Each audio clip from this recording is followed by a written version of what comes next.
Bonjour et bienvenue sur la chaîne de Danielle Tricotte. Je m'appelle Danielle et ici je vous parle de tricot, de laine, de fil, de projet et je vais faire une Christelle Nioul de moi-même en vous disant dès le départ que ceci n'est pas un podcast.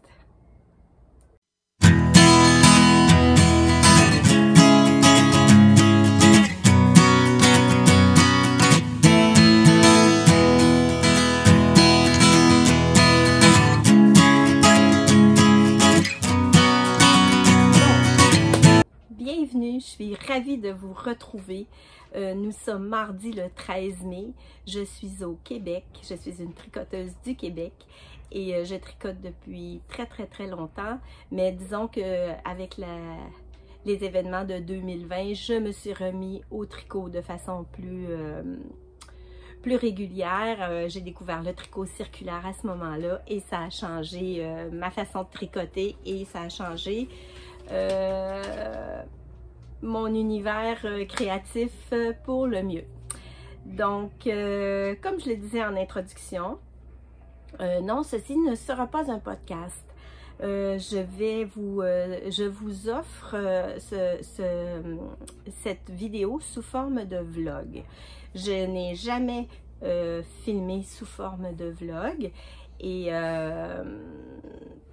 qu'est-ce qui me motive à faire ça là, à ce moment-ci? C'est que, comme vous le savez, pour ceux et celles qui me suivent depuis longtemps, vous savez que j'ai un peu délaissé ma chaîne. J'ai eu un hiver compliqué. J'ai eu un hiver avec des défis assez difficiles à relever. Et puis, j'ai été comme longtemps sans... là, je m'excuse, mon chat elle me tourne autour puis elle veut tout prendre. Évidemment, il y a de la laine, donc ça attire les chats. Donc oui, je disais que j'avais eu un hiver compliqué. J'ai eu des gros défis à relever. Et j'ai momentanément arrêté de tourner parce que je n'avais pas le temps, parce que je tricotais peu, j'avais très peu de temps de tricot et je n'avais pas non plus la motivation ni de tricoter ni de filmer. Et c'est ça. En fait, en gros, c'est ça. Et puis tout au long du vlog, qui va s'étaler sur peut-être 3 semaines, je ne sais pas exactement comment ça va s'articuler tout ça, puisque pour moi, tout ça, c'est nouveau. Je vais vous amener avec moi. Je vais vous faire rentrer dans mon quotidien. Et puis, tout au long du vlog, je vous parlerai de tout ce qui s'est passé depuis le mois de février, disons. Et puis, comme ça va remettre un peu la chaîne sur les rails. Parce que je ne m'imaginais pas revenir en podcast, puis vous présenter mes projets finis, mes projets en cours, mes projets futurs et tutti quanti. Donc, ça aurait été beaucoup trop long et lourd aussi. En tout cas, j'avais pas le goût de le faire, donc je me suis dit peut-être que la formule vlog va être c'est un petit peu plus naturel. On revient souvent face caméra, on parle de tout et de rien. Donc, je me suis dit que ça allait peut-être être une bonne transition pour revenir ensuite vers les podcasts. Donc, c'est la raison pour laquelle aujourd'hui, là, je fais l'introduction, j'ouvre le vlog ici. J'ai déjà filmé beaucoup de petites séquences, hein, parce qu'on sait, les vlogs, c'est beaucoup de petites séquences qu'on présente, qu'on intègre et qu'on insère au fur et à mesure que la vidéo évolue. Donc, j'ai déjà filmé pas mal de choses et puis voilà, je vais essayer de faire de mon mieux pour vous présenter là un vlog qui soit intéressant. Je veux surtout pas qu'il soit larmoyant. Oui, certes, j'ai vécu des choses. Je vais vous en parler. Peut-être que je vais devenir émotive, mais en même temps, le but n'est pas de m'apitoyer sur mon sort, de pleurnicher, puis de faire pauvre petite de moi, je fais pitié. Non, pas du tout, pas du tout, pas du tout. Cette vidéo-là n'a pas pour but d'entrer dans ce mode-là de faire pitié, puis d'attirer de l'attention ou d'être larmoyante, mais absolument pas. Alors, j'espère que je vais me tenir à ma ligne de conduite pour ce vlog. Et puis aussi, ce que j'aimerais durant ce vlog-là, ce qui me motive aussi à faire un vlog, c'est de vous amener avec moi dans le... J'ai un poil de chat qui... vous amener avec moi dans... j'ai des encours. J'en ai un en particulier qui est assez gros, qui est assez volumineux et qui commence à me tirer un peu d'énergie pour le faire parce qu'on dirait que j'ai moins la motivation de le faire, mais je veux absolument le terminer parce que j'ai beaucoup de projets là, qui mijotent dans ma tête. J'ai même acheté des laines pour faire des nouveaux projets, mais je voudrais absolument que ce projet-là soit terminé.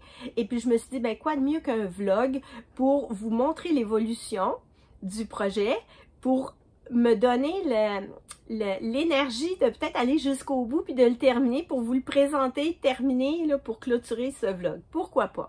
Donc, ce projet-là, c'est un patron de Steven West. C'est un châle, c'est le châle Glittering. Et puis, je l'ai commencé, je vous avais dit dans ma vidéo de début d'année 2025 que je voulais faire un châle de Steven West. Un châle, il y a 5 écheveaux, il y a 5 couleurs dans ce châle-là. Et puis, ce châle-là, j'avais déterminé que je le commencerais le 21 mars. Pourquoi le 21 mars? Parce que moi, j'aime ça, les dates symboliques. Le 21 mars, c'est quand même une date importante sur le plan astronomique et cosmologique. Donc, c'est l'équinoxe du printemps. C'est un symbole de renouveau, d'hiver qui prend fin, de printemps qui s'annonce. Donc, c'était pour moi, là, en début d'année, une date qui m'apparaissait être une date importante pour faire un cast-on. Puis j'avais choisi de faire le châle Glittering pour l'occasion. Et à cet effet, j'ai 2 amies à moi qui ont tricoté le châle en même temps que moi.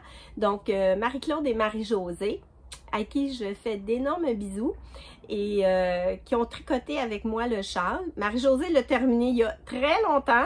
Marie-Claude est encore en cours de réalisation, mais elle a presque terminé. Et moi, je tire de la patte et j'avance. J'ai l'impression de faire un marathon puis d'être dans les derniers kilomètres. Là, je suis à bout de souffle. M'excuserez si j'ai encore une toux parce que en plus de tout ce que j'ai vécu, ben j'ai chopé un bon virus respiratoire là, au mois d'avril. Et puis on peut voir à mes cernes à quel point je suis fatiguée. J'ai le teint pâle et j'ai vécu beaucoup de fatigue, d'émotions et de surmenage. Donc j'ai pas nécessairement une bouille très agréable à regarder, mais bon, je me suis, ce matin, j'en ai profité pour venir devant la caméra parce que je viens de faire mes cheveux, puis je m'étais mis un petit peu de maquillage parce que je m'en vais chez Biscotte tout de suite après avoir terminé de filmer cette séquence. Alors, je vais commencer d'abord par dire merci aux fidèles abonnés qui sont là avec moi depuis le début, qui me suivent dans mes péripéties puis mes aventures tricot. Et merci pour vos bons mots, merci pour vos commentaires, merci aussi à toutes celles qui m'ont écrit en privé pour prendre de mes nouvelles. Ça me touche vraiment beaucoup et je vous en remercie. Je tiens aussi à remercier les nouveaux abonnés. Il y en a très peu, évidemment, parce que la chaîne n'a pas été très active là, dans les derniers mois. Mais bienvenue aux quelques nouveaux abonnés. Merci d'être là. Je vais essayer de produire des vidéos peut-être un petit peu plus régulièrement à partir de maintenant. Là, je vais me croiser les doigts. Je sais qu'il va y avoir d'autres choses qui s'en viennent là, dans ma vie personnelle. Et puis, je le sais que ce ne sera pas nécessairement facile tous les jours. Mais j'ose espérer que le pire est derrière moi. En fait, j'ose y croire, j'ose y croire. Donc, voilà, merci pour vous abonner. Si vous n'êtes pas abonné, merci de mettre des pouces en l'air si vous appréciez la vidéo, si vous appréciez mes contenus. Merci de m'écrire des commentaires, je les lis tous et ça me fait vraiment chaud au cœur de vous lire. Et puis, merci aussi de partager. Donc, il est 8 h le matin. Alors, j'ai mon petit café du matin que je viens de terminer parce que je déteste boire du café froid. Puis, je fais des grimaces devant la caméra quand je prends une gorgée de café froid parce que vraiment, je déteste ça. J'ai horreur de ça. Donc, aujourd'hui, il fait très beau. Il fait une belle journée ensoleillée. Enfin, le printemps est arrivé au Québec. Et puis, on a eu un hiver difficile, très rigoureux, très exigeant, beaucoup de neige, beaucoup de froid. Et même le printemps a été long à s'installer. Et puis, je vous dirais que le mois d'avril a été, sur le plan météorologique, une catastrophe. Il a fait froid, il a mouillé, il a neigé. Ça a été sur le plan de la météo, compliqué. Donc là, maintenant, on est au mois de mai et oui, là, il commence à faire beau. Ça sent le printemps, là, ça sent vraiment là, la terre fraîche, les bourgeons qui éclosent dans les arbres, les arbustes qui commencent à reprendre vie. Donc là, il y a comme un peu d'espoir là au niveau de la météo. On va se croiser les doigts pour que ça se poursuive, puis qu'on ait un beau fin de printemps puis un bel été. On le mérite amplement. Donc, je vais vous parler de ce que je porte. C'est un tout petit châle que j'ai tricoté il y a longtemps. Donc, je pense que j'ai tricoté ça en 2020. C'est le châle, ça s'appelle Croissant au beurre. Mais je ne me souviens pas du nom de la designer. Je suis vraiment désolée. Je vous l'écrirai dans le bas de la vidéo là, lors du montage. C'est un tout petit châle en forme de demi-lune. Puis c'est très simple, c'est un châle très simple avec des sections de jersey puis des sections d'œillet. Puis on agrandit là, tout au long du projet. Puis on termine par une autre derrière petite section là, de trou-trou. Donc, je me souviens pas comment. Ah, je pense qu'on le commence par ici, par un garter-tam, si ma mémoire est bonne. Et puis on agrandit. C'est vraiment un beau petit projet. Puis là, ben, je me suis dit que je pourrais le porter comme ça sur mes épaules pour que ça fasse mignon. Je le porte pas souvent. Des fois, je peux le porter comme ça avec un petit manteau quand c'est nécessaire, quand c'est requis, mais je vous dirais que c'est pas le châle que je porte le plus. La laine dans laquelle je l'ai tricoté ne se fait plus, elle n'est plus sur le marché. J'ai acheté ça chez Pure Laine. La couleur, je m'en souviens plus non plus, puis j'ai pas mes notes avec moi, parce qu'on est dans un vlog. Je me souviens plus de la couleur, puis je sais que la laine, là, la base ne se fait plus, malheureusement. Mais c'est une laine qui était vraiment très douce. Il est vraiment très doux, très confortable. Puis je trouve ça dommage que Pure Laine n'ait plus cette base-là parce que j'ai adoré tricoter ce fil-là. Je me souviens encore, là, même si ça fait longtemps, j'avais adoré tricoter ce fil-là. Je pense même que c'est un fil qui a peut-être un... Il y a du poilu un peu dessus. Il y a peut-être un peu de mohair à l'intérieur intégré. Puis c'est un fil single. Ça, je me souviens que c'était un single. Donc un fil simple, là, un fil mèche qui n'est pas retordu. Puis j'ai vraiment adoré tricoter ce fil-là. Malheureusement, je ne peux pas vous dire c'est quoi parce que ça n'existe plus. Donc, je ne sais pas trop comment je vais commencer là, la vidéo comme telle. Est-ce que je vous présente mon projet terminé puis je parle en même temps des événements de cet hiver et du printemps? Peut-être que ça pourrait être une bonne option. Là, il y a mon chien. Moi, je suis dans mon... je suis dans mon solarium présentement. Et là, mon chien jappe parce qu'à côté, il y a 2 huskies dans la maison. Puis les huskies, vous savez que c'est très verbal. Hein? Puis là, ils sont toutes seuls dans la maison. Puis ils hurlent comme ça. Puis là, ben, ça énerve un peu Rosie. Hey! Viens ici.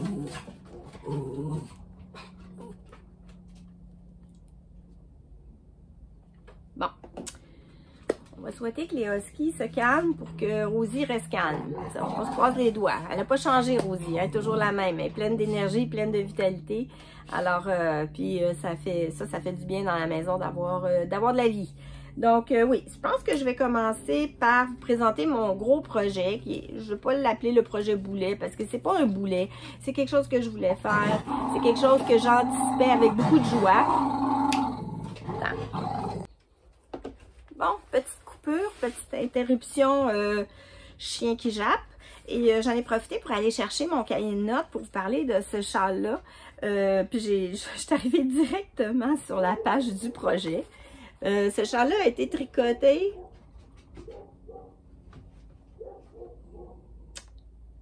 C'est écrit 9 avril. C'est pas écrit la date. C'est pas écrit l'année. Bon, je pense que c'est 2020 ou 2021. Donc, c'est Isabelle Racette qui a designé le châle. Ça s'appelle Croissant au beurre. Et puis, le fil que j'ai utilisé, c'est la Carpe Diem. Ça, Carpe Diem, c'est la marque de chez Pure Laine. Et puis, la base, c'est Angela. C'est une fingering et je ne m'étais pas trompée en vous disant qu'il y avait du mohair parce que c'est un fil qui comporte 56% de mérino et 44% de super kid mohair. Donc, super kid mohair. On s'entend que c'est extrêmement doux. Je trouve ça dommage que... je trouve ça vraiment dommage que cette base-là n'existe plus. Bon, c'est comme ça. Ensuite, là, c'est ça. J'avais dit que je vous parlerais... ah, puis la couleur, là, c'était bleu lotus. Donc, peut-être que ça, la couleur, elle a fait sur d'autres bases. Ça, je sais pas. J'achète rarement chez Pure Laine. Pas que j'aime pas, c'est juste que ça ne donne pas dans... Je suis plus...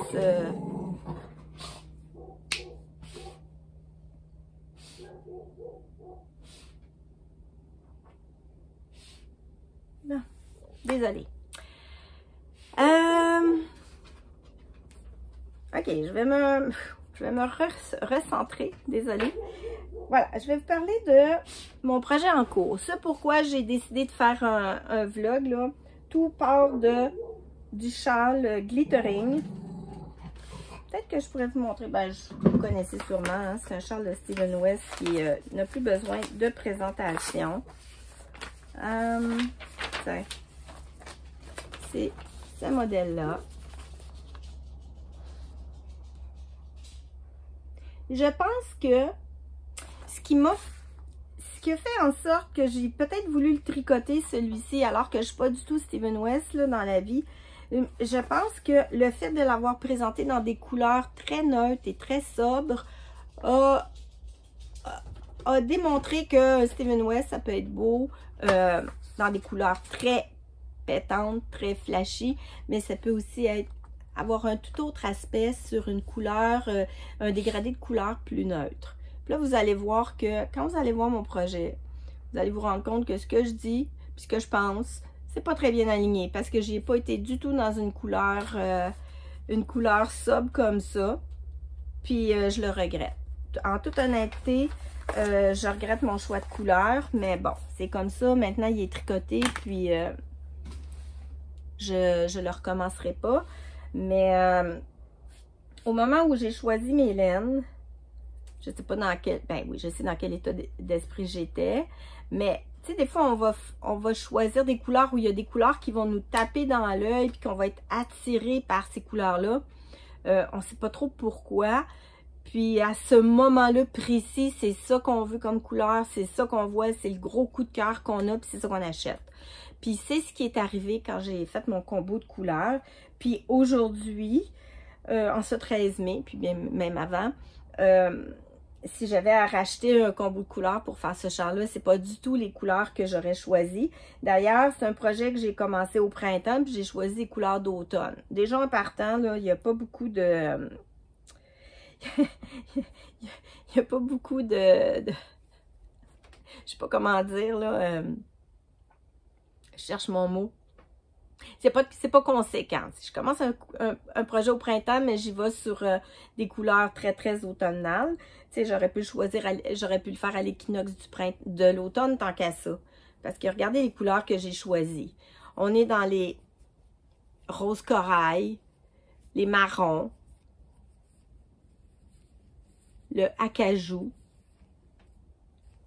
Puis ici, dans une base mohair qui reprend les couleurs, là, ici un peu. On peut les mettre même. Celui-ci est peut-être un petit peu plus rosé. Celui-ci est peut-être un petit peu plus saumoné.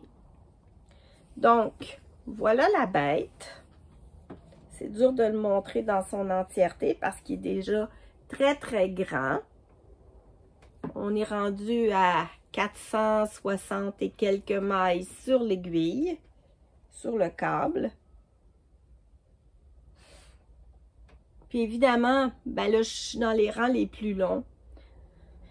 Hier, j'ai tricoté des rangs, puis je me suis chronométrée pour avoir une idée de combien de temps ça me prend faire un rang. Là, c'est une demi-heure. Parce que là, en plus, je suis dans une section de dentelle sur un fil mohair tenu en simple. Comment dire? C'est interminablement long et pas particulièrement agréable à tricoter. Mais le rendu est très beau. Donc, c'est vaporeux, c'est aérien, c'est vraiment magnifique.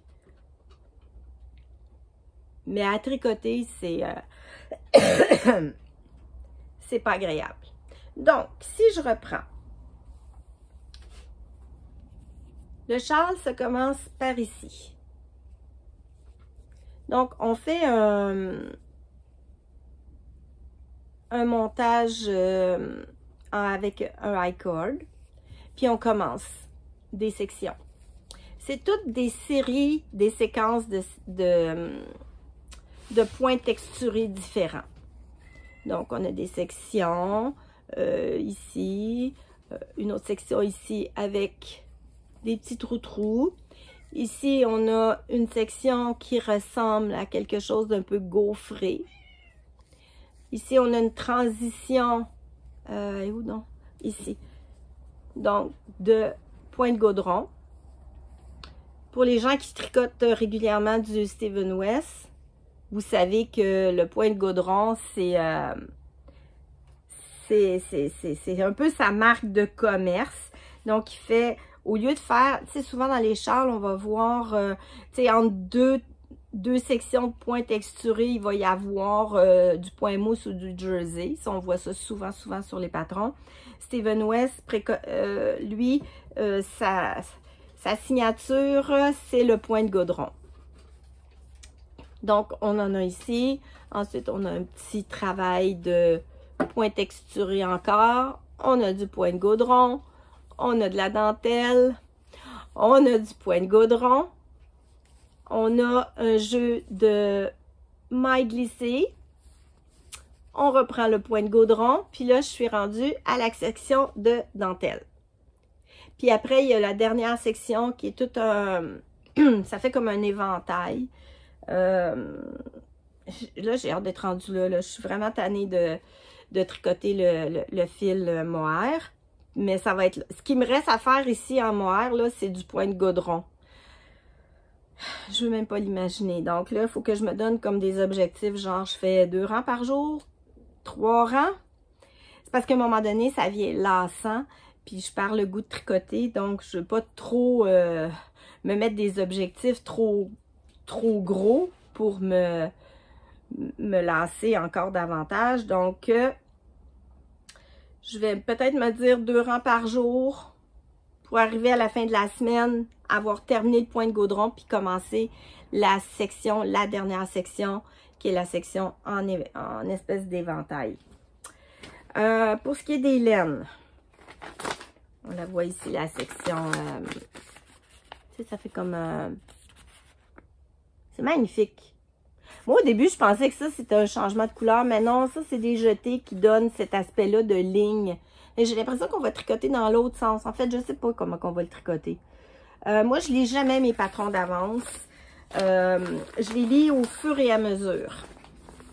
Parce que quand je le lis trop d'avance, pour moi, ça devient comme un travail insurmontable. Je lis ça, puis je deviens comme, oh non, non, je serais jamais capable de faire ça. Puis pourtant, quand on le fait étape par étape, section 1, section 2, tu sais, étape par étape, c'est comme, je vois pas la montagne à gravir. C'est comme je regarde juste devant moi un pied devant l'autre. Puis tranquillement, on finit par gravir la montagne. Parce que si on regarde la montagne, ben peut-être qu'on n'aura pas le goût de monter la montagne. Je sais pas si vous comprenez ce que je veux dire. Celles qui font de la randonnée, peut-être là, moi quand je regarde une montagne, je me dis j'y arriverai jamais. Mais bon, quand je suis dans le sentier puis que j'avance un pied devant l'autre sans trop voir le sommet est où, ben c'est plus facile. Donc c'est un peu la même chose pour le tricot. Pour moi, le patron, quand je le lis dans son intégralité, pour moi c'est une montagne. Mais si je le fais section par section, je l'apprivoise plus facilement. Donc, moi, c'est ma façon à moi de fonctionner. C'est pas toujours bon parce que des fois, c'est bien de lire un peu en avance parce que des fois, il y a des designers qui vont... De la façon comment les patrons sont écrits, des fois, les designers vont écrire des choses, mais si tu vas pas lire plus loin, tu viens de louper ce qu'il faut faire, en fait, là, dans la section. Entre autres, Petite Knit est bonne pour ça. Là. Elle va dire, tu vas faire des diminutions ou des augmentations, mais si tu lis pas plus loin, parce que plus loin, elle va dire, mais en même temps que tu fais ces augmentations-là, ben il faut que tu fasses ça. Si tu n'as pas lu un peu plus bas, mais tu vois pas le « en même temps ». Et là, tu viens de louper ton tricot, puis tu dois recommencer parce que tu n'as pas assez lu. Donc, vous comprenez, je pense, qu'est-ce que je veux dire. Je vais vous parler des laines que j'utilise pour tricoter ce châle. Je vous dirais que les versions de mes copines, Marie-Josée puis Marie-Claude, sont magnifiques. On a tous choisi des tonalités différentes. Puis on dirait que l'herbe est toujours plus verte dans la cour du voisin. Hein. Je trouve que les versions de mes copines sont vraiment magnifiques. Puis même, je les trouve même plus belle que la mienne, évidemment. C'est toujours un peu comme ça. Donc, j'ai commencé en utilisant cette laine-là. Ça, c'est une laine de chez Biscotte. Je vais essayer de retrouver mon étiquette. Je voudrais pas prendre trop de temps pour vous les présenter. Ça, c'est la acajou. Ça, c'est une générique. Oui, c'est la laine. C'est le coloris A, j'ai écrit dessus. Donc, c'est de la Bissock. C'est de la Bissock de chez Biscotte. On est sur du 85% mérino, superwash et 15% de nylon. 100 grammes, 400 mètres. Et puis, ben, c'est un coloris générique. Pas du tout. Oui, générique. C'est un coloris générique. Donc, non reproductible. Puis, sur les 5 écheveaux de couleurs que j'ai choisis, il y en a 3 que c'est des génériques. Donc, des couleurs qui ne seront pas reproductibles. Donc, ça, c'est la première couleur qu'on utilise vraiment beaucoup parce que, regardez,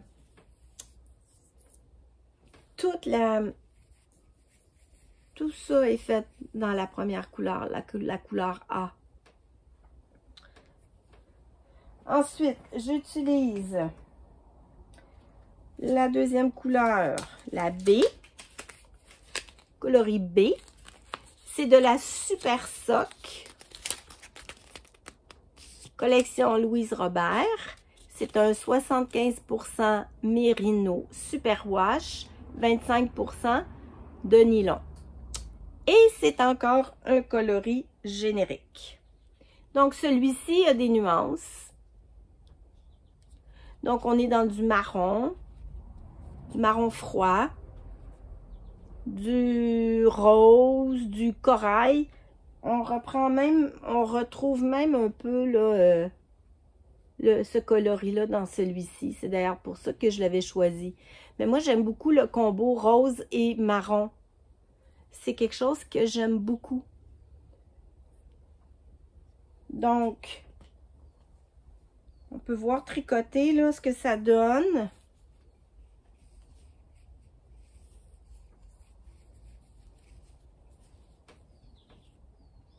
On voit les nuances.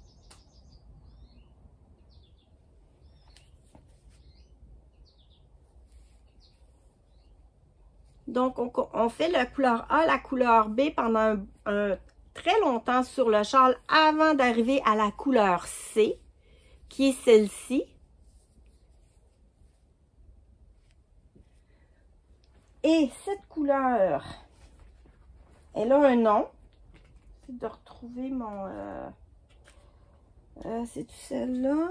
Ça, c'est générique. Je pense que c'est elle. Oui, c'est la couleur acajou. Dans la Bissoc toujours. La couleur acajou, je ne l'ai pas avec moi là. Je vous la montrerai sur un prochain segment de vidéo. Donc, on est sur du 85-15. La couleur, là, c'est un semi-solide. Les nuances de cette couleur-là sont absolument, mais absolument magnifiques. Et c'est sûr et certain que la couleur acajou de chez Biscotte, là, je vais me tricoter un vêtement avec ça, c'est certain. C'est un gros coup de cœur, là, ce coloris-là. C'est tellement riche, c'est tellement profond. Puis ensuite, on continue avec le mohair. Puis ça, le mohair, je pense pas que j'ai l'étiquette avec moi. Peut-être que oui. Oui, elle est ici. Donc, c'est la base Hermione. Ça, oui. 75% kit mohair, 25% de soie. Toujours de chez Biscotte, c'est la base Hermione.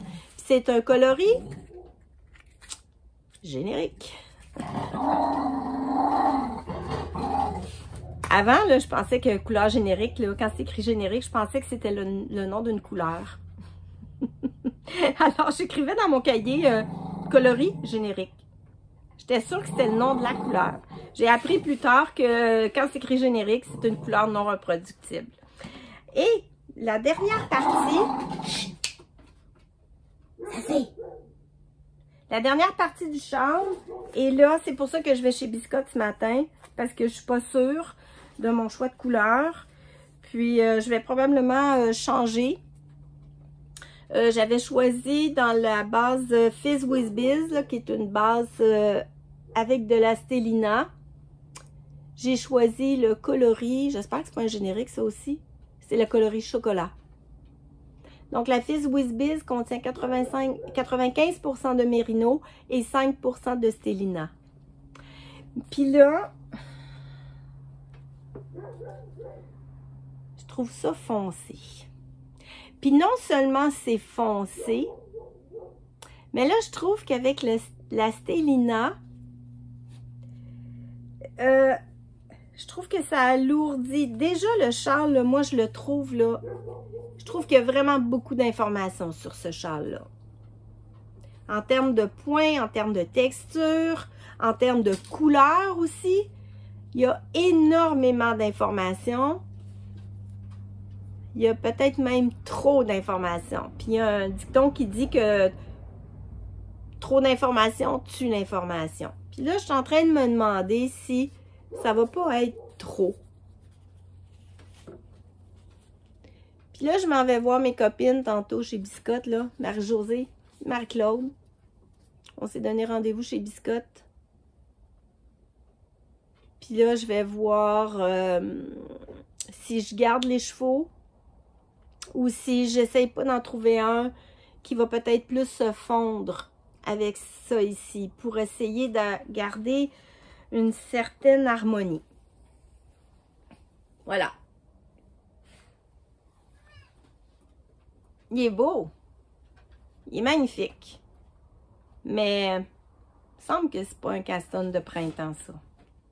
Ça aurait été un caston d'automne, je pense. Mais bon, et comme ça, c'est fait.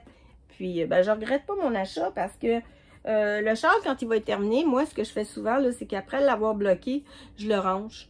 J'y prends une pause de quelques semaines, voire quelques mois dans mon tiroir ou dans mon armoire. Le temps de laisser le projet se déposer, puis s'intégrer. Puis quand je le ressors, je fais ça presque avec tous mes ouvrages, quand je le ressors, je fais « wow, ok, c'est magnifique ». Alors, c'est certain que ce châle-là va s'en aller dans l'armoire là quand il va être terminé. Puis je le ressortirai là, au mois d'octobre. Voilà. Donc, tout au long du vlog, ce que je veux faire, c'est non seulement l'avancer, mais je vais me croiser les doigts pour le terminer. C'est mon objectif parce que je veux... Il y a vraiment d'autres projets là qui mijotent dans ma tête et puis j'ai envie là, de tricoter là, plein d'autres choses.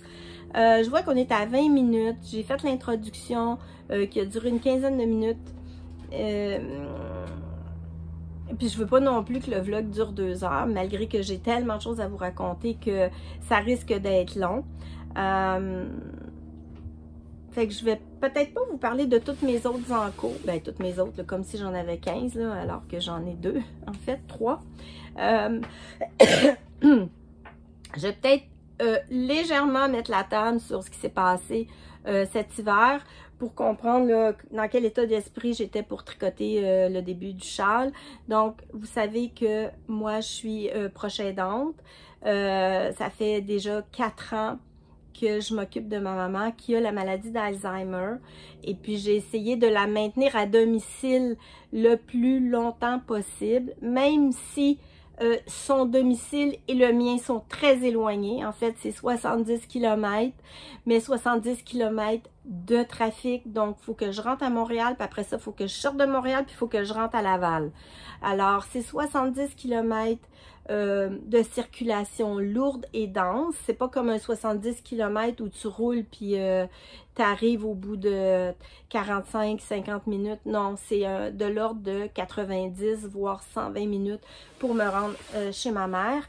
Donc, pendant les 4 dernières années, j'ai assuré son maintien à domicile, puis j'ai essayé de garder le plus possible son autonomie, puis de la garder le plus possible dans un environnement sécuritaire, ce qui a nécessité dans les 4 dernières années des allers-retours. Au début, 1 fois par semaine. Après ça, c'était des fois 2 fois par semaine. Mais j'ai maintenu cette cadence-là jusqu'au mois de février.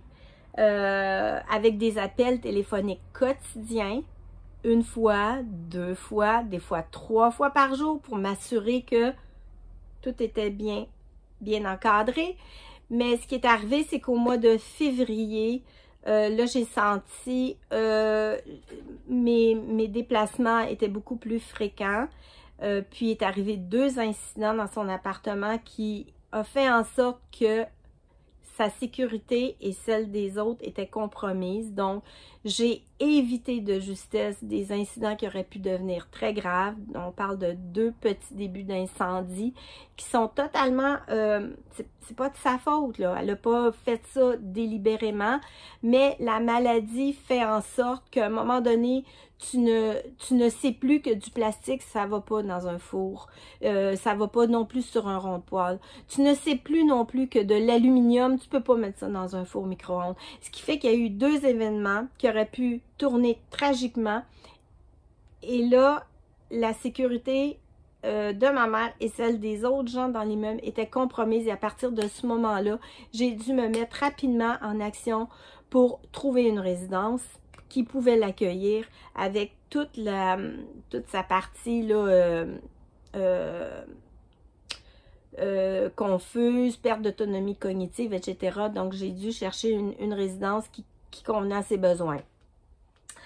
Ça a nécessité encore énormément d'allers-retours entre Laval et l'endroit où j'habite, qui s'appelle Saint-Jean-Baptiste. Et j'ai fini par trouver une résidence proche d'ici. J'ai tout mis en branle pour une signature de bail, faire résilier le bail où elle habitait, acheter des nouveaux meubles. J'ai coordonné un déménagement très rapide. Donc, au mois de février, je sens qu'il faut qu'elle parte. Le 17 mars, elle déménage dans son nouveau petit studio en résidence avec beaucoup de l'encadrement. Il accueille des gens comme elle. Et puis, je l'ai beaucoup rapprochée de chez moi. Ensuite, quand j'ai déménagé ma mère, ce qui est arrivé, c'est que moi, j'ai dû, après, vider son appartement. Le 4,5 qu'elle laissait, j'ai dû le vider. Donc, ça a été vider l'appart, trouver à vendre les meubles, faire du triage entre ce qu'on jette, ce qu'on garde, ce qu'on donne, Donc, ça a été quand même un travail colossal. Et puis, tout ça se fait comme... Moi, je travaille à temps plein, là. Je suis infirmière, je travaille à temps plein et tout ça se fait sur des journées de congé, des reprises de vacances que j'ai réussi à insérer dans mon horaire. Et tout ça se fait comme ça, puis tout ça se fait aussi avec beaucoup d'émotions. Placer sa mère, c'est pas facile. Et puis, l'adaptation à sa nouvelle résidence a été extrêmement difficile. A été difficile pour elle et a été difficile aussi pour moi. Et ça a été la partie la plus difficile à vivre, la plus émotive, parce que ma mère m'appelait en pleurant, parce qu'elle disait « Viens me chercher, je veux pas rester ici, je veux retourner chez nous ». Bref, vous voyez là, dans quelle espèce d'énergie on gravitait, elle et moi. Et puis moi, ça me brisait le cœur de l'entendre pleurer. Puis je voyais qu'elle était pas bien. Puis je voyais aussi que sa maladie avait progressé parce que forcément, quand on déplace quelqu'un comme ça puis qu'on brise sa routine, ben automatiquement, la maladie évolue. Et puis, bon, évidemment, elle en a reperdu. Et puis, ben, un mois après, puis là, je fais ça assez court, là, parce que je veux pas m'éterniser là-dessus. Mais un mois après son entrée en résidence, ben, on m'a appelé de la résidence et j'étais au travail pour me dire, votre mère ne va pas bien, on la transfère à l'hôpital. Donc, j'ai quitté mon travail, je me suis rendue à l'urgence et puis, bon, là, je vous évite, là, les temps d'attente, qu'est-ce qui est arrivé, tout ça. Tout ça pour dire qu'elle était en détresse respiratoire et de fil en aiguille avec les médecins, bon, ils ont vu une pneumonie sévère et c'est pour ça qu'elle était en détresse respiratoire. Mais ma mère a fait beaucoup de pneumonie parce qu'elle a une prédisposition à ça. Puis là, compte tenu de son état de santé générale, compte tenu de son état aussi mental, cognitif, ben ce qu'on m'a proposé, parce qu'elle était vraiment mal en point, là, ce qu'on a proposé, c'est de la mettre en soins de confort. Donc, de ne pas traiter la maladie, de traiter que les symptômes, puis de la mettre en soins de confort, puis donner une sédation là, quand même assez puissante. Puis là, le médecin m'a dit, ben ça passe ou ça casse. Ça se peut qu'elle décède, ça se peut qu'elle s'en remette. Je peux pas vous le dire, je le sais pas. Mais compte tenu de son état de santé générale, je pense qu'elle va décéder. Donc, je donne mon aval pour qu'on s'en aille en soins de confort, compte tenu que ma mère a plus beaucoup de qualité de vie, que c'est compliqué, puis que déjà elle a une prédisposition à une maladie physique grave, bref. Je donne mon accord pour des soins de confort et les 48 heures qui ont suivi, elle était dans un état critique. Et je vous évite là les montagnes russes d'émotions que ça peut générer. Donc, elle a été dans un état critique pendant 48 heures. À chaque fois que le médecin m'appelait, quand... Tu sais, c'est toujours... Le médecin vient toujours voir la patiente quand la famille n'est pas là. Je sais pas, c'est comme quand tu vas au restaurant puis qu'on te demande si c'est bon puis tu as la bouche pleine, là, que tu peux pas répondre. Mais à l'hôpital, quand je suis pas là, le médecin passe. Puis là, quand il voit que je suis pas là, ben, il m'appelle. Donc, il m'a appelé quand même plusieurs fois dans les 48 heures là, critiques en me disant, je vais monter la sédation, elle va pas bien, c'est ci, c'est ça. Bon, je m'attendais tout le temps à ce qu'elle décède. J'étais presque 48 heures au complet à son chevet avec elle. Et puis, contre toute attente, comme il m'avait dit, ça passe ou ça casse, ben ça a passé. Et puis, le troisième jour, dans 72 heures après, au lieu de basculer puis de quitter ce monde, ben elle a basculé puis elle est revenue. Donc, le 72 heures après, là, elle était assise et elle mangeait.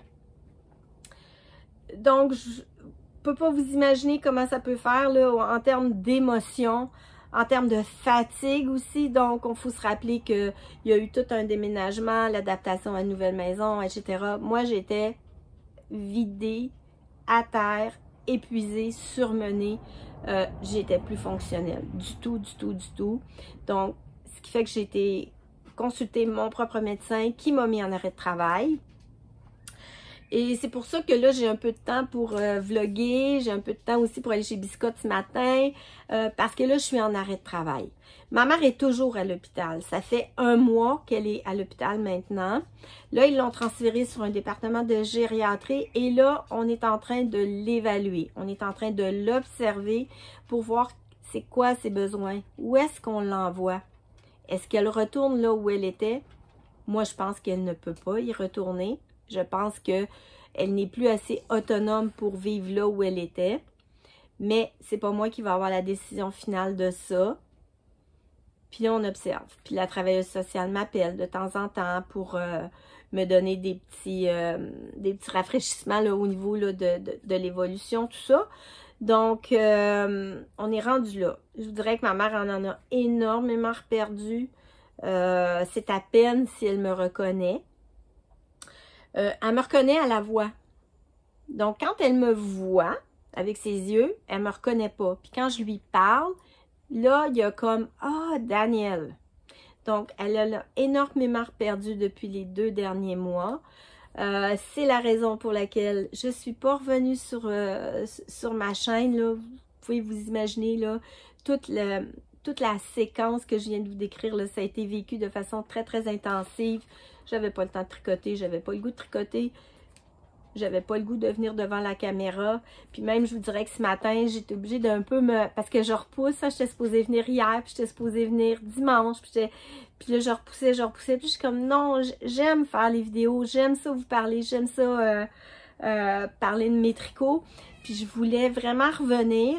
Mais ça m'a quand même pris un petit coup de pied pour ouvrir la caméra. Maintenant, la glace est cassée. Vous savez en gros ce qui s'est passé. C'est pas terminé parce que là, elle est encore à l'hôpital. Moi, j'y vais à tous les jours ou presque. Hier, je suis pas allée. Mais je vais à peu près, je vais 2 jours, je prends une journée de congé, je vais 2 jours, je prends une journée de congé. Puis entre ça, ben on se parle aussi au téléphone. Les infirmières signalent le numéro et elles m'appellent. Elle m'appelle toujours pour me dire « Sors-moi d'ici, sors-moi d'ici, je sais pas où je suis perdue, sors-moi d'ici. » C'est tout ce qu'elle dit, là. Mais c'est la raison pour laquelle je me suis absentée pendant de longues semaines. Là, je suis en congé maladie, je l'ai dit. Je prends beaucoup de repos, puis j'essaye de faire des choses qui me font du bien. Donc là, c'est le printemps, forcément, aller dehors, faire un petit peu de jardinage, potasser un peu dans la terre, tricoter. Ça va ressembler à ça, là, mais mon congé d'1 mois. Et puis, c'est de ça, je vais vous amener avec moi durant ce mois-là. Ben, peut-être pas le mois, je pense pas que le vlog va durer 1 mois. Peut-être que j'en ferai 2, tiens, parce que peut-être qu'un grand vlog de 1 mois, ça va être beaucoup trop long, parce que là, moi, je vois le temps. Là, on est à 32 minutes 55 et bientôt, on va tourner à 33. Ça va être peut-être trop long de faire un vlog de 1 mois. Peut-être que je le scinderai en 2. Je nage un peu dans l'inconnu. J'espère que vous allez être indulgente envers moi. Moi, je suis contente de vous retrouver. Vraiment, ça me fait vraiment plaisir. Et puis, je vais m'arrêter ici. Je vous prendrai pour parler de mes autres encours parce que j'ai 2 autres encours. Qu'il y en a un qui est presque terminé. Je vous en reparlerai. Et puis là, ben, je vais prendre mon petit déjeuner, un autre café. Et puis, ben, je vais me diriger chez Biscotte avant d'aller voir maman à l'hôpital parce qu'aujourd'hui, je vais y aller. Donc, pour vous, ça va être dans quelques secondes. Pour moi, ce sera peut-être ce soir, demain, je sais pas. On verra ce que la vie me réserve. Donc, je vous embrasse, je fais des gros bisous, puis je vous dis à tout de suite.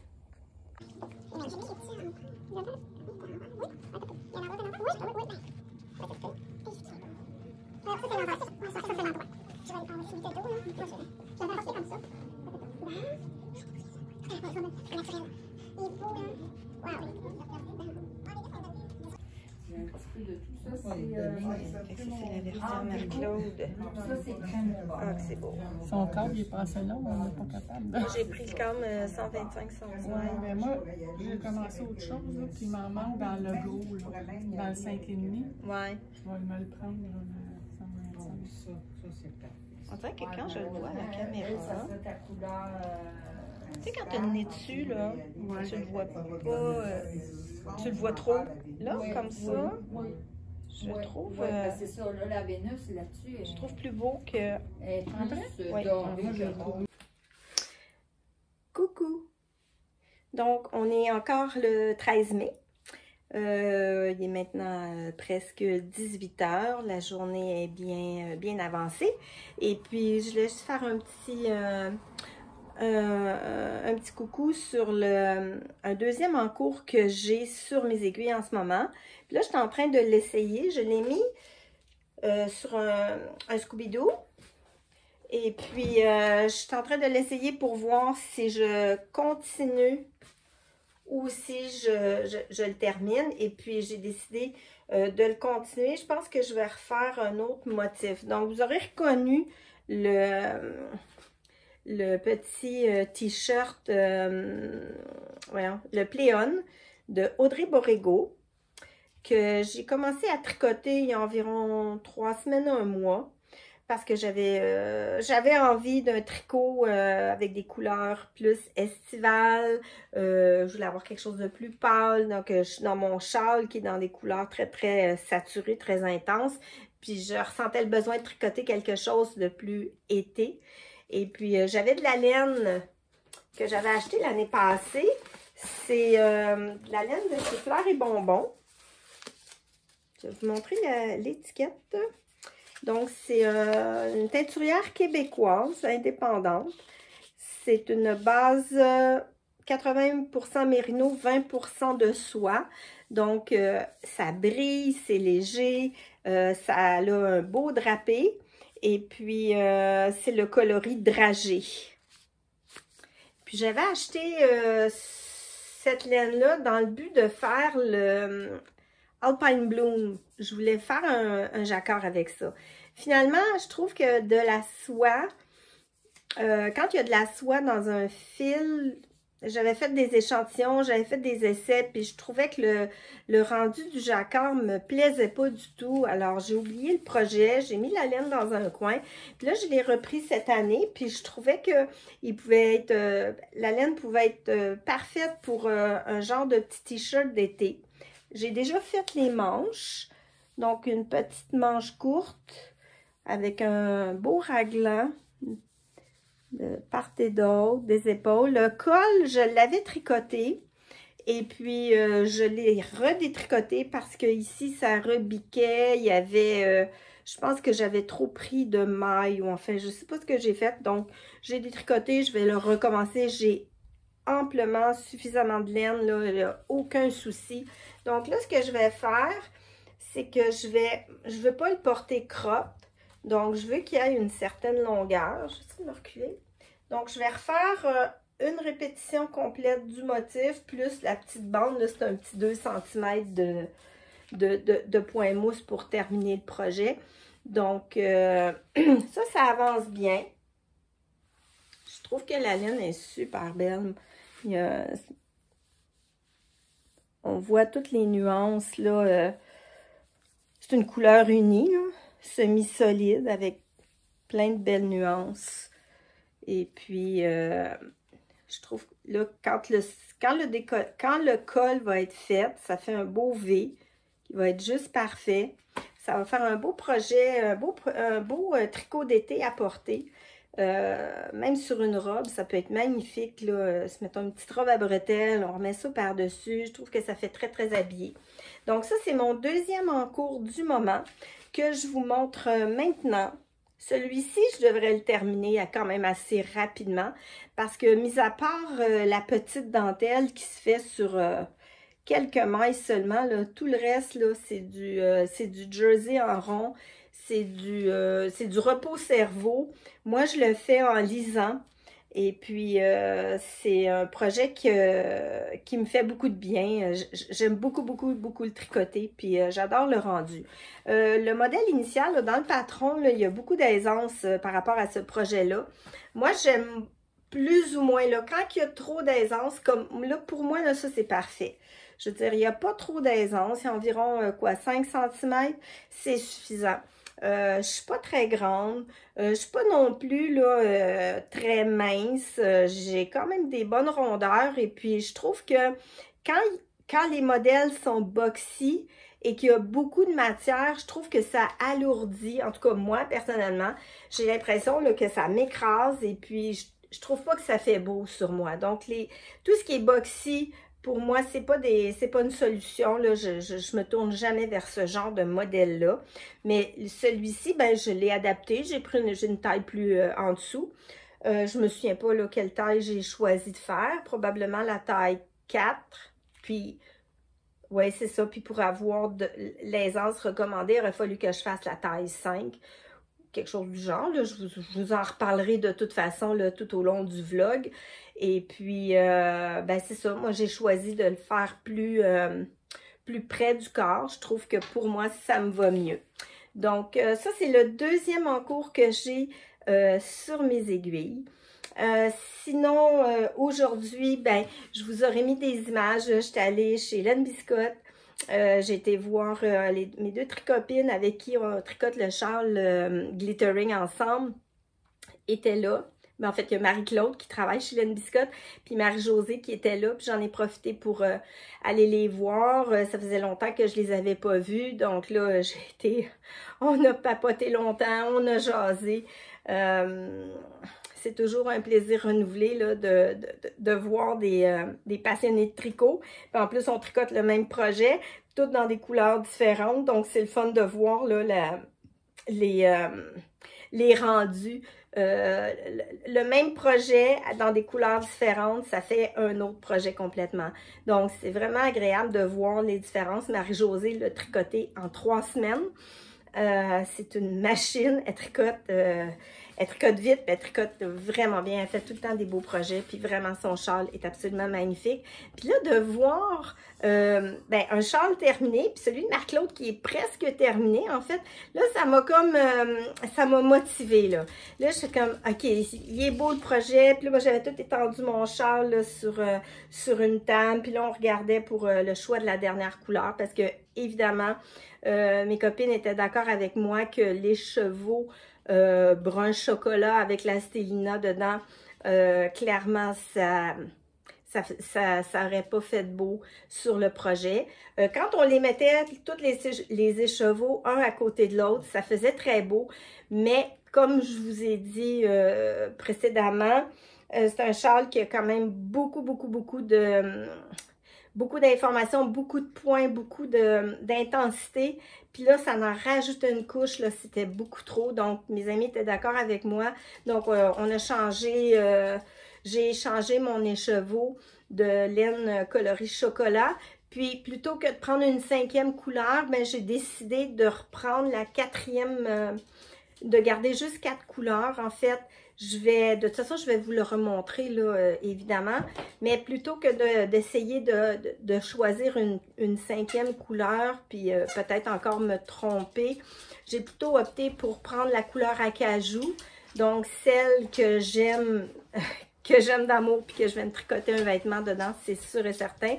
Donc, je vais terminer mon châle, toute la bordure du bas là, qui va faire là, le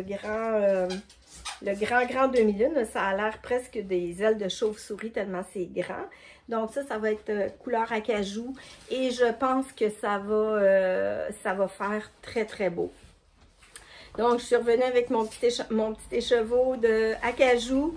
Il me reste quelques rangs de mohair à faire et ensuite je vais pouvoir commencer la dernière et non la moindre section. La dernière section qui est très longue à faire. Mais je suis très motivée parce que je suis allée voir les amis, parce que j'ai pu parler tricot.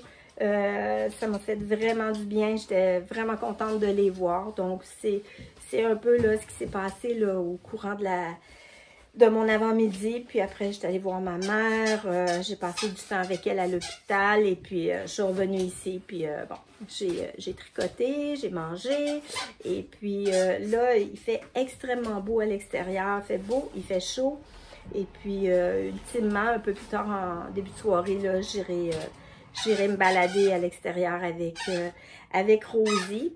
Donc, on peut pas se permettre de rester dans la maison quand il fait beau de même. Il faut en profiter. Alors, je vais aller prendre une marche avec elle. Et puis, je vais revenir sur ce vlog. Demain, je pense pas pouvoir revenir. Jeudi non plus parce que j'ai des rendez-vous. Peut-être que ça ira à vendredi, mais de toute façon, pour vous, ça n'a aucune importance parce que vous allez me voir dans quelques secondes. Et dans quelques secondes, vous saurez si on est mercredi, jeudi ou vendredi. Demain, j'ai un superbe rendez-vous demain matin pour un beau soin Reiki énergétique. Et puis, j'essaierai peut-être de prendre quelques captures d'écran, essayer de filmer un petit peu, mais je vais rester quand même très, très discrète parce que c'est des endroits qui sont très zen et très relax. Et puis, j'adore ce genre de soins. Ça fait longtemps que j'en ai pas reçu un. Puis là, je sentais que c'était ça que j'avais besoin. Puis j'en profite parce que là, c'est ce que je fais. Je fais ce qui me plaît. Parce qu'en mai, qu'est-ce qu'on fait? On fait ce qui nous plaît. Et non pas ne faisez ce qui vous plaît. Moi, je fais ce qui me plaît. Petit clin d'œil à Christelle, Rêver sa vie en couleur, dont j'adore le titre de ses vlogmas. Mais moi, je fais ce qu'il me plaît. Je ne faisais pas ce qu'il me plaît. Donc, voilà. C'est ce que j'avais à vous partager là, pour la fin de ma première journée de vlog. Et puis, ben, on se revoit de l'autre côté dans quelques instants pour vous, dans quelques jours ou quelques jours pour moi. Alors, je vous dis à tantôt. Bisous, bisous.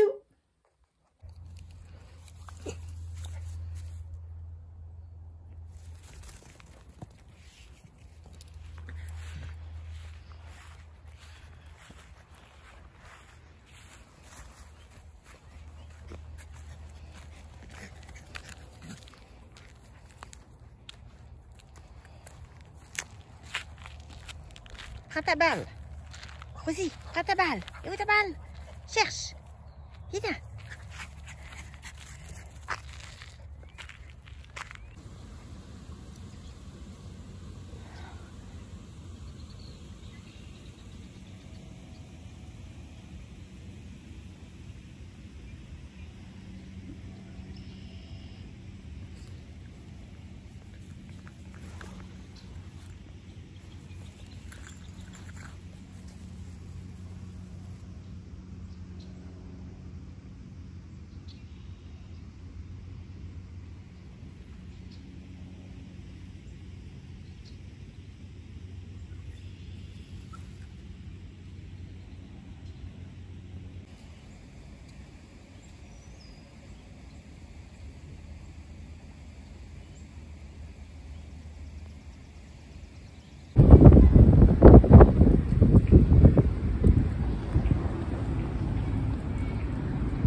Toutes les horloges sont à main.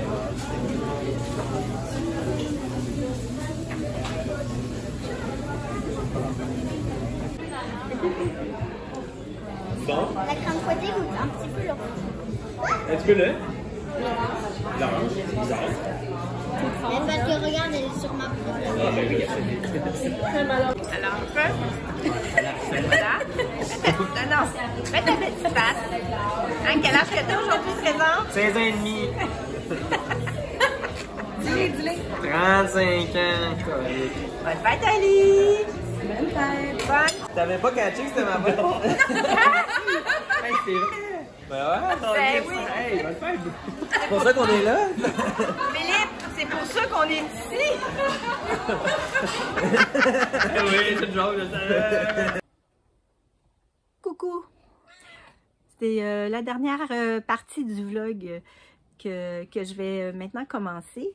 Donc oui, ça va être la dernière partie de ce vlog puisque j'ai tellement de contenu, j'ai tellement de choses à vous présenter, j'ai tellement de choses dont j'ai envie de parler que finalement j'ai décidé de, plutôt que de faire un vlog sur un mois, que j'allais faire 2, 3, voire 4 vlogs dans les prochaines semaines pour me remettre un peu à niveau parce que j'ai tellement de choses à raconter, j'ai tellement de projets à vous, des projets à présenter, oui, mais en fait, étant donné que je parle beaucoup, puis que j'ai beaucoup de contenu, des images et tout ça, puis on est déjà à 1 heure, là, j'ai commencé le montage, on est déjà à 1 heure, puis j'exclus le segment que vous êtes en train de regarder.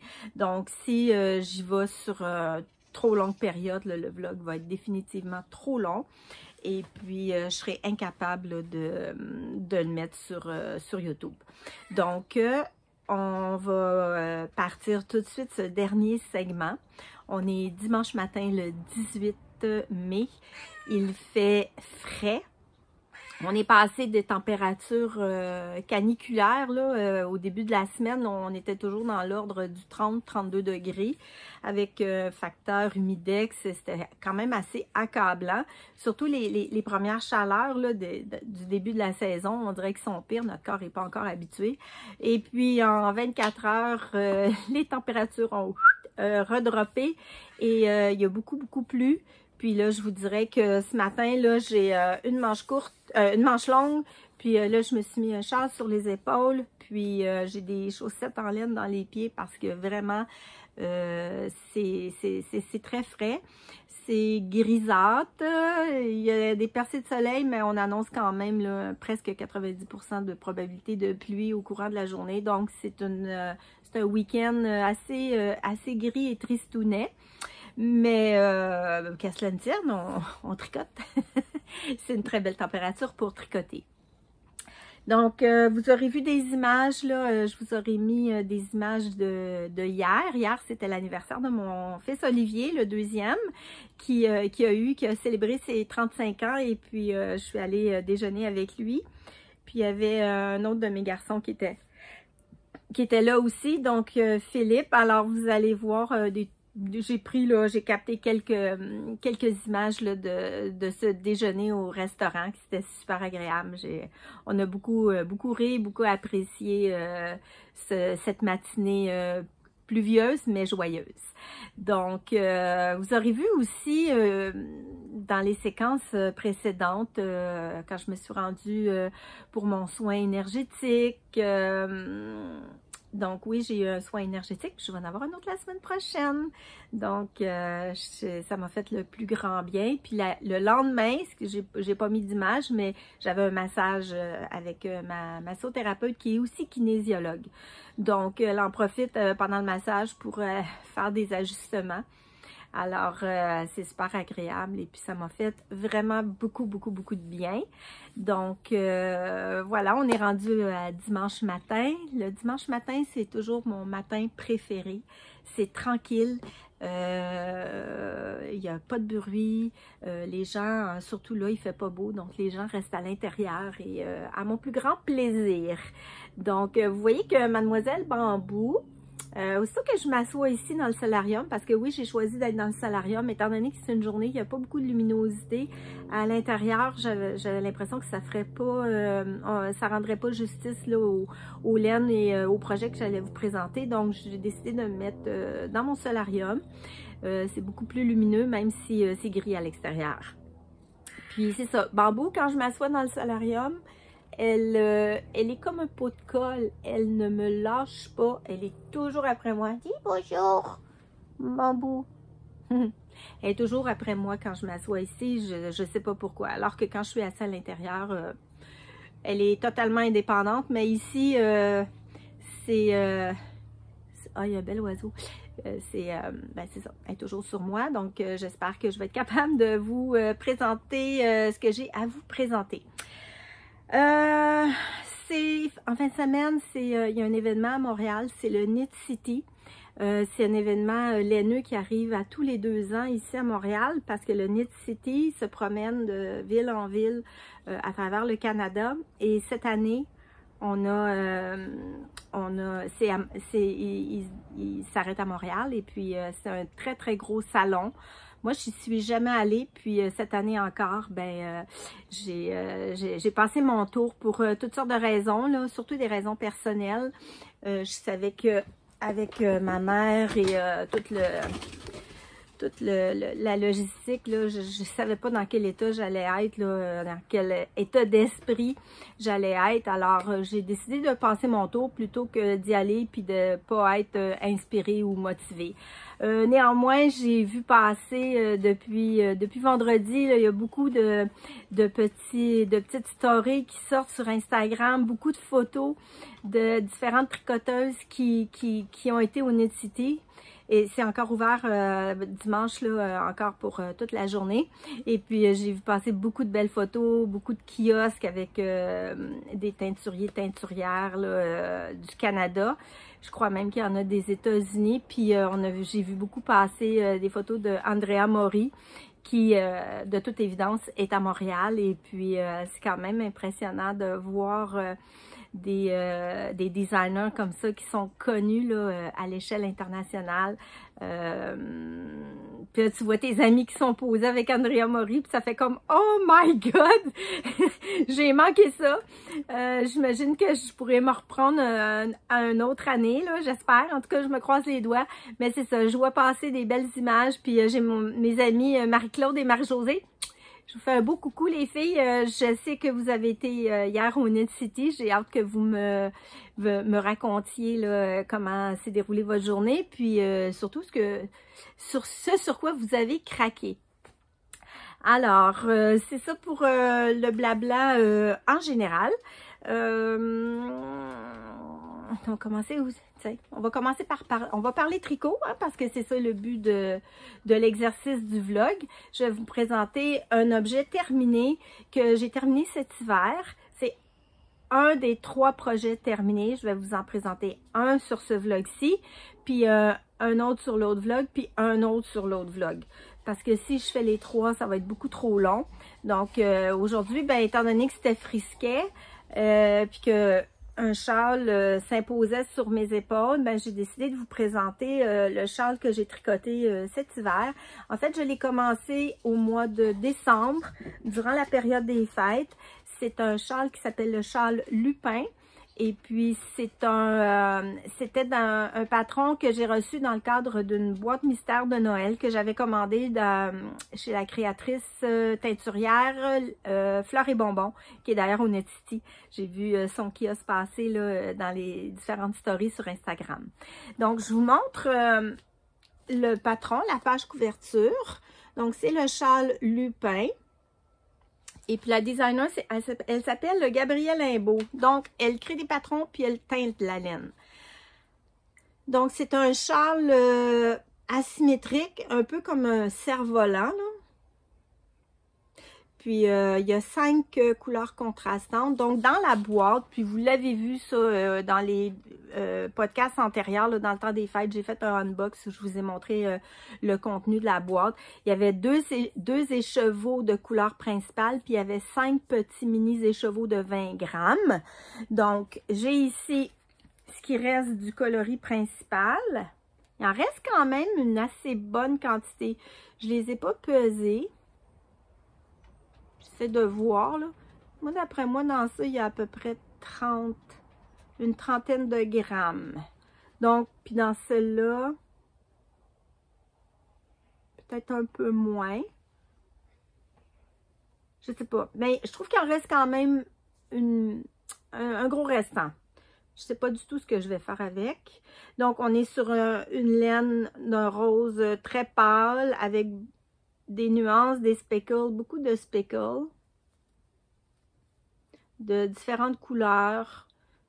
Il y a un petit peu de corail, de rose, de fuchsia ici. Ça fait un peu fleur de cerisier, je trouve, comme comme coloris. Et il y avait les 5 petits mini. Donc, ce qui me reste, c'est des toutes petites micro-boulettes, là. Il n'y a pas de nom hein, sur ces coloris-là. C'est vraiment des petits coloris contrastants. Comme ça. Comme ça. Hop, je pense que j'en ai échappé un. Donc, il me reste vraiment des petites micro-boulettes. C'était des petits 20 grammes. La base, c'est 80% mérino, 20% soie. C'est exactement la même base que le petit t-shirt Play-On que je suis en train de tricoter. C'est la même teinturière. Donc, c'est fleurs et bonbons. Puis les coloris, le coloris principal porte le nom de Lupin, le même nom que le châle. Donc, je vais vous montrer le châle, ma version à moi, qui est pareille comme celle de la designer, parce que j'ai fait exactement la même chose avec les laines. J'essaie de voir par où j'ai commencé. J'ai commencé par ici. Donc, on commence par ici, par une pointe. On installe une arête centrale. Donc, ici, un peu de coloris principal. Ensuite, on passe sur un premier coloris contrastant. J'essaie de voir, parce qu'il y a de la lumière. Oui, vous voyez, c'est quand même la bonne couleur. Donc, ici, on est sur un point texturé qui a toute l'apparence d'un point de blé. Mais je ne suis pas sûre, mais c'est quand même assez long à tricoter. C'est des mailles en droit envers qui sont contrariées sur un certain nombre de rangs. Je ne veux pas dévoiler le patron parce qu'il est payant, parce qu'il vient tout juste de sortir sur Ravelry. Donc, jusqu'à la semaine passée, je crois, il n'était pas disponible. Probablement que c'est parce qu'il faisait partie d'une box de Noël. Mais là, il est maintenant disponible sur Ravelry. Donc, vous pouvez aller le mettre dans vos favoris ou l'acheter si le projet vous plaît. Ensuite, on continue à dérouler le projet. On a une belle dentelle qui se déploie là, avec la couleur principale et ça met en évidence là, tout le travail là, de speckle. Ensuite, on a un jeu de rayures en deux coloris contrastants. Un petit jeu de rayures avec de la texture. Ensuite, on reprend le coloris principal. Ensuite, un autre jeu de texture. On revient sur de la dentelle. On reprend le coloris contrastant numéro 4. Encore le coloris principal, le coloris numéro 5, toujours avec la même texture, et on termine par le coloris principal, et il y a une petite bordure à la fin en point de riz, je pense. Donc ça donne, je vais essayer de me reculer, j'ai pas beaucoup de recul. Oh. Je vais vous le montrer, mais c'est impossible de vous le montrer dans son entièreté parce qu'il est très, très, très, très long. Donc, voilà pour le châle Lupin. Donc, je rappelle que je l'ai tricoté, je l'ai commencé dans le temps des fêtes, pendant les vacances de Noël, et je l'ai terminé une semaine avant de commencer le châle de Steven West, parce que mon but, c'était vraiment de terminer ce morceau-là avant de recommencer un autre châle. Donc, je dirais qu'au mois de février, puis début mars, j'étais en mode turbo pour le terminer. Il est très, très grand. Il est aussi très long à faire parce qu'il y a des bonnes longueurs là, de... Comme je vous dis, là, un point texturé comme ça, avec des mailles en droit envers contrariées, c'est très long à tricoter. C'est aussi un peu monotone parce que c'est toujours les mêmes points qui reviennent. Ici même, on a du jersey un petit peu. Donc, c'était quand même... J'ai pas pris énormément de plaisir à le tricoter. Je trouvais ça un peu long. Je trouvais le processus long. J'ai trouvé que c'était un peu ennuyant. Mais somme toute, le projet fini, je le trouve très beau. Il est très lumineux. Puis, à part c'est quand même des couleurs très printanières. Parce que moi, je trouve que ça me fait penser à des coloris qu'on peut retrouver type fleurs de cerisier, là. C'est un rose très, très, très pâle avec des speckles. Donc, je le trouve quand même de saison. Alors, voilà pour le châle. Donc, le patron est offert en français et en anglais. Il est bien expliqué. Donc, j'ai rien à dire sur le patron, ni les explications. Mais je vous avouerai que cette forme de châle-là ne me plaît pas particulièrement. Je trouve que ça fait des châles qui sont trop longs. Si je le mets sur mes épaules, ça me fait des longues pointes. Même si je le noue, je trouve que ça fait des longues pointes. Puis si je le mets autour de mon cou, ben ça fait vraiment, vraiment beaucoup de matière. Je trouve qu'il y a trop de matière, il y a trop de tissu.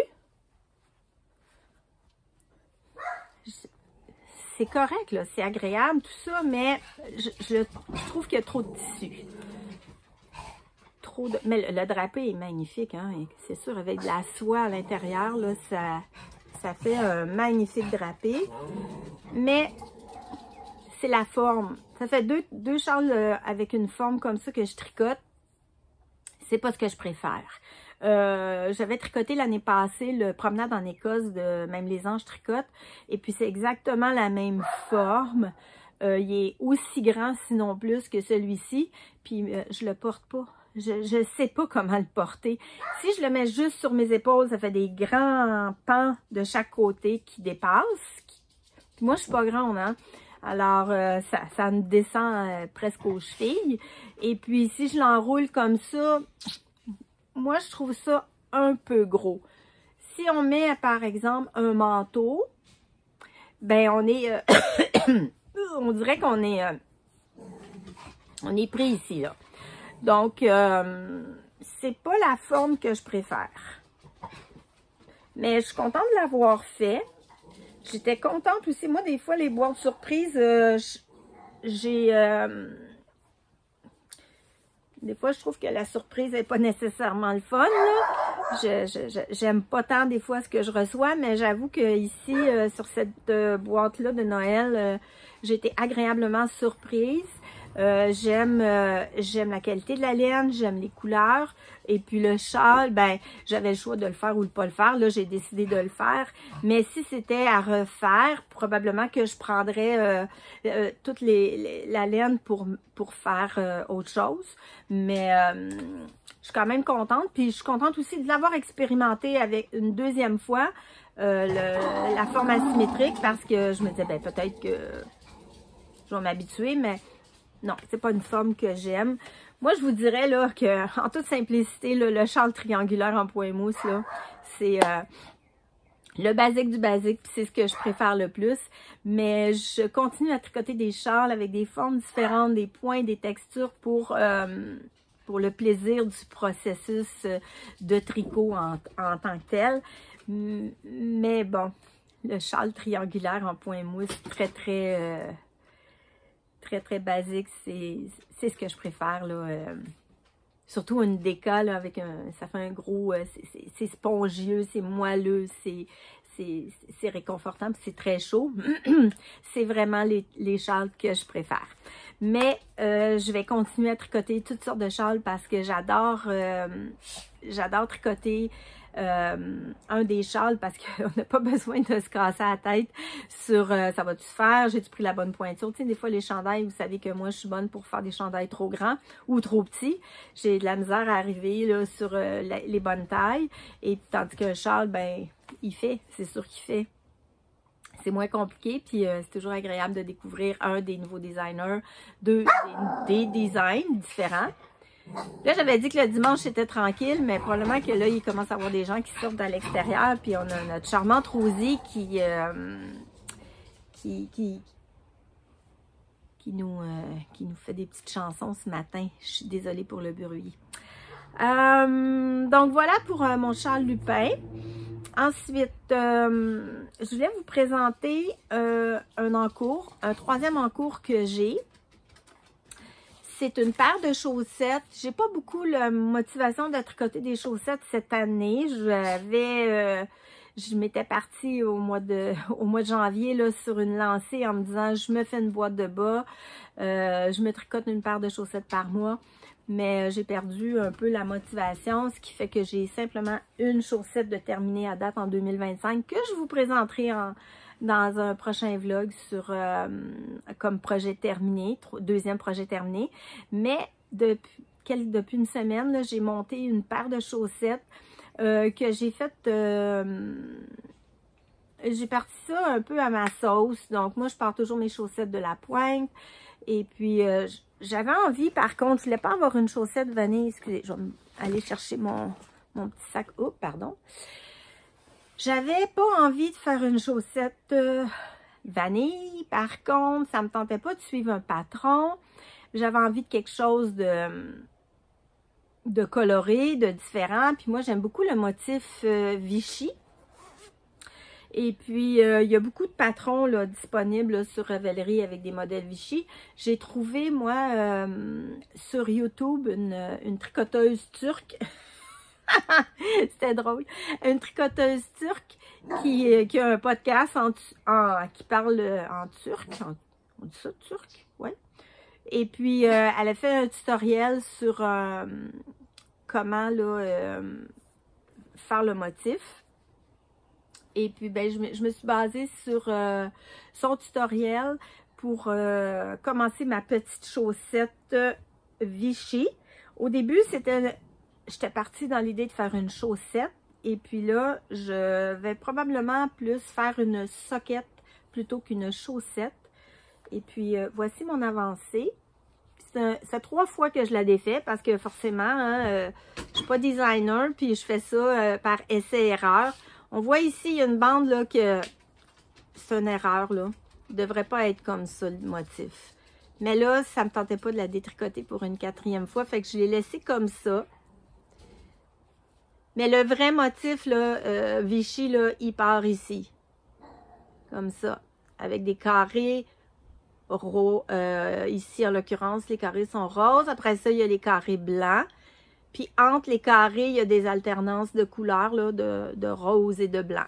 J'ai fait une petite pointe avec un restant de Jawol que j'avais, un petit rose pâle un peu poudré. Donc, ça donne ça.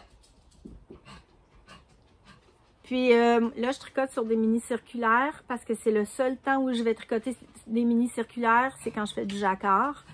Parce que je trouve qu'en Magic Loop, ça... coulisser le câble, je trouve que ça tire trop sur les fils à l'intérieur. Puis je trouve que le jacquard là, aux jonctions, ici sur les côtés, ça fait pas beau. Donc, c'est le seul moment où je tricote avec des mini circulaires. J'aime pas tellement la sensation d'avoir les mini circulaires dans mes mains. C'est pas confortable pour moi, mais pour réaliser une chaussette en jacquard, je fais le compromis de les faire dans des mini. Donc, je commence toujours, moi, mes chaussettes par la pointe. Donc, je fais le montage à la turque et puis je monte ma pointe avec des augmentations là, de part et d'autre. Puis là, évidemment, ça se fait en Magic Loop. Ça ne pourrait pas se faire autrement. Puis ensuite, je suis passée sur les mini circulaires pour commencer le motif.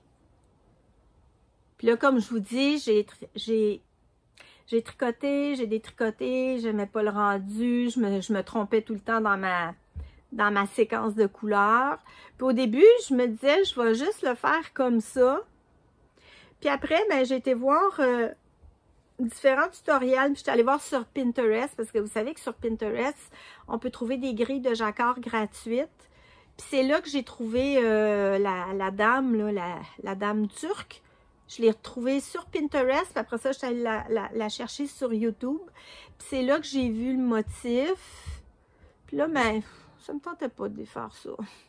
Fait que je me suis dit, tiens, ça va faire la petite originalité, là. Moi, ma chaussette, elle commencera comme ça, puis après ça, on part sur le beau motif Vichy. Moi, j'adore le motif Vichy. Je trouve que c'est... je trouve ça très, très féminin. Je trouve ça délicat. J'adore. Puis là, ben, je vais faire un talon à rang raccourci, tout simplement. Puis pour le haut, arrivé à la cheville, je vais faire voyons, je vais te le dire. Je vais réussir. Je vais prendre le modèle de la chaussette socket élastomère avec le petit rabat derrière la cheville. D'ailleurs, c'est ce que je porte en ce moment. Une petite chaussette. Voyons, je dis toujours chaussette, mais c'est socket. Enlevez les poils. Venez. C'en est un élastomère. J'ai vraiment utilisé le patron pour faire cette socket-là. Il y a le talon renforcé à gousset. Puis après ça, on vient tout simplement terminer par un jeu de rang raccourci. Puis on vient coudre à l'intérieur pour faire cette petite languette-là qui sort là, de la chaussure. Moi, j'adore ce modèle-là. C'est ma deuxième paire. Et puis, en termes de socket, je trouve que c'est celle-là qui me convient le mieux. À la morphologie de mon pied, elle tient bien, elle ravale pas, elle refoule pas dans le fond de la chaussure, là, elle reste bien en place. Puis là, je me demande si c'est pas à cause du talon renforcé. Puis là, ici, je vais y faire un talon à rang raccourci. Fait que là, je vais voir si, est-ce que c'est la languette avec la bordure qui fait que la socket tient bien ou bien si c'est le talon bien emboîté dans un talon renforcé à gousset. Donc là, je vais l'expérimenter. Je sais pas. On verra. Mais c'est un petit en cours qui est en cours, qui avance tranquillement. C'est pas une priorité. La priorité, vous le savez, c'est mon châle de Steven West qui avance bien. Je voulais vous montrer la petite pochette. Mon petit sac de tricot. Ça, c'était aussi dans la boîte de Noël, la boîte de fleurs et bonbons. Genre de petit pochon avec un zip. Puis à l'intérieur, il est doublé dans un coloris très peps. Puis c'est une petite pochette toute simple. Il n'y a pas de... Il n'y a pas rien, là, pas de petite pochette à l'intérieur, rien. C'est une simple petite pochette. Puis quand il n'y a pas de tricot dedans, je l'utilise pour mettre un livre. Quand par exemple, je pars travailler le matin, puis qu'au lieu d'amener un tricot, je vais amener un livre pour lire durant ma pause. Je mets le livre dans un... Je trouve que le format est parfait pour mettre un livre.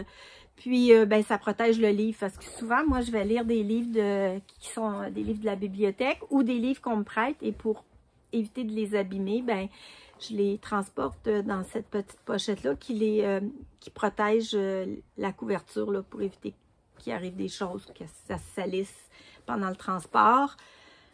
Donc, ça faisait partie de la boîte aussi de Noël. Joli petit pochon. Puis les fleurs, c'est des balles de laine. En tout cas, pour certaines, les fleurs, c'est des balles de laine. Je trouve ça super beau. Donc, voilà pour mon encours. Donc, c'est ça. J'ai 3 encours actifs. J'en ai 2 qui sont en hibernation, je dirais, là, que je ne parlerai pas durant les vlogs de ces 2 projets-là qui sont en hibernation. C'est des projets pour... plus hivernal. Donc, j'en parlerai là, dans les podcasts là, à la fin de l'été ou au début de l'automne. Voilà pour mon objet terminé, mon dernier encours. Je vais juste vous montrer l'avancée de mon châle. Je suis dans la dernière partie. J'ai terminé, vous vous souvenez, vous l'avez vu il y a quelques secondes, là. Il y avait une partie en dentelle que j'ai faite en mohair. Donc ça, j'ai terminé ça cette semaine. Et j'ai commencé la bordure finale. Je vais le montrer comme ça. J'ai commencé la bordure finale et c'est beau. Vous dire comment j'ai du plaisir à faire ça, là, ça n'a pas de bon sens. C'est tellement agréable. Je trouve ça, en plus d'être agréable, je trouve ça ludique à faire. Ça va être tellement beau quand ça va être terminé. J'adore. J'adore. C'est mon coup de cœur sur ce châle. C'est la dernière partie ici, là, la bordure finale. Je trouve ça magnifique au look. Puis en plus, moi, j'adore le tricoter. J'ai vraiment beaucoup de plaisir à le faire. Donc, puis en plus, moi, ce qui m'impressionne, puis c'est la première fois que je tricote un projet de Steven West. Je le sais depuis que j'écoute des podcasts à quel point ce designer-là est brillant, il est rempli d'imagination, il a une créativité qui est absolument débordante. Mais de l'entendre, puis de le faire, de travailler un de ses projets, un de ses patrons, ben, pour moi, c'est une révélation. Franchement, là, je le trouve vraiment génial dans la façon de représenter le tricot. Je ne sais pas comment il a pu penser à faire cette bordure-là, mais c'est tellement génial, là, le processus tricot de ça, ça me laisse sans mots, ça me laisse bouche bée. Comment il a fait pour penser à ça? Ça a l'air simple, là, mais il y a tout un jeu de... tu sais, pour arriver à faire les petites pointes ici, là, tout est parfait. Il y a beaucoup de fils, il va y avoir beaucoup de fils à rentrer après, mais c'est pas grave. Moi, je suis subjuguée par l'intelligence de ce designer-là. Je suis ravie, en fait. Vraiment, je suis ravie, je suis conquise. J'avais dit que jamais je tricoterais du Steven West parce que je pensais que c'était pas accessible pour moi. Mais non, ces patrons sont tellement bien expliqués. Puis même si le modèle qui nous présente est dans des couleurs qu'on n'aime pas ou qui sont vraiment flashy, puis qui viennent nous peut-être nous heurter un peu, mais libre à nous de changer les couleurs puis de mettre des couleurs qu'on aime. Alors, on peut vraiment adapter les patrons à notre goût, mais il est vraiment génial. Puis, c'est mon premier Steven West, puis ce ne sera pas mon dernier. J'adore le processus du tricot. Ensuite, c'est la première fois que je fais un châle en demi-lune, puis lui aussi va être très grand. Puis là, lui, en demi-lune, j'ai l'impression qu'il va bien se porter sur les épaules. J'ai hâte de voir quand il va être fini. Mais plus mon travail avance, plus j'apprécie le processus. C'est vrai que ça va, tu sais, je suis un peu moins fatiguée, les choses se placent tranquillement. Ben, ils se placent pas, mais je veux dire, c'est stable pour l'instant. Donc, j'éprouve plus de plaisir à tricoter mon projet que, par exemple, au mois de mars, quand je l'ai commencé, où j'étais dans une phase plus aiguë, là, tu sais, de difficultés, là, de gros défis que j'avais à relever. Donc, j'apprécie énormément la fin du projet. Je voulais vous montrer, j'ai un beau petit marqueur ici. Je ne sais pas si on peut le voir. C'est une maison. C'est un marqueur qui a été fabriqué par... il s'appelle Daniel, c'est le mari de Marie-Claude. Coucou Marie-Claude. Donc, il nous avait fabriqué à moi, Marie-Claude et Marie-Josée, chacun un marqueur quand on a commencé notre projet au mois de mars. Donc, on a chacune le même marqueur. Je trouvais ça tellement gentil de sa part d'avoir la délicatesse, d'avoir pensé à nous offrir comme un petit marqueur pour sceller un peu notre amitié. Je trouvais ça vraiment, vraiment gentil et délicat de sa part. Alors, Daniel, si tu m'entends, je te remercie. Je te connais pas, mais merci infiniment. Ton petit marqueur m'a suivi tout le long du processus de ce tricot-là. Et puis, je vais le garder et toujours en garder un excellent souvenir. Voilà. Voilà. Donc, ça fait le tour des tricots. Donc ça va avancer tranquillement, pas vite, comme on dit ici au Québec. Je vais clore ici le vlog, mais je vais en repartir un autre là, immédiatement. Parce que j'ai tellement de choses à vous dire. Et puis, ça peut pas tenir là sur un trop long vlog. Donc, je vais m'arrêter ici. Le prochain vlog va parler beaucoup de tricot, mais j'aimerais aussi vous entretenir de mes lectures que j'ai faites cet hiver et que je continue. Et puis, j'ai des projets de bricolage, de restauration de meubles, bref. Je vais vous amener avec moi là, dans la prochaine semaine pour toutes sortes d'activités entourant le tricot, mais aussi d'autres activités créatives. Donc je vais vous laisser ici. Moi, je vais aller faire le montage, puis vous offrir cette vidéo-là aujourd'hui, probablement, en fin de journée. Et puis, ben moi, cet après-midi, j'irai visiter ma maman. Et puis, je vous dis merci infiniment d'avoir regardé ce vlog jusqu'à la fin. C'est un rendez-vous la semaine prochaine. Et puis, n'hésitez pas à vous abonner. N'hésitez pas à mettre des pouces en l'air. Ça, c'est toujours le petit laïus de la fin ou du début. Hein? Les pouces en l'air, les abonnements, ça fait toujours plaisir. Et puis, si le cœur vous en dit de me laisser un commentaire, bien, allez-y. Je les lis tous et je réponds. Je mets des petits cœurs. Et puis, ça me fait vraiment énormément plaisir là, de vous lire. C'est comme ça qu'il y a des amitiés qui se sont créées, des liens avec certaines personnes. Même en France, pour moi qui est au Québec, là, j'ai développé des liens d'amitié très, très précieux avec certaines d'entre vous. Donc, n'hésitez pas à m'écrire. Et puis, ben, on se dit à la semaine prochaine. Je vous embrasse et je vous dis bon tricot. Bye!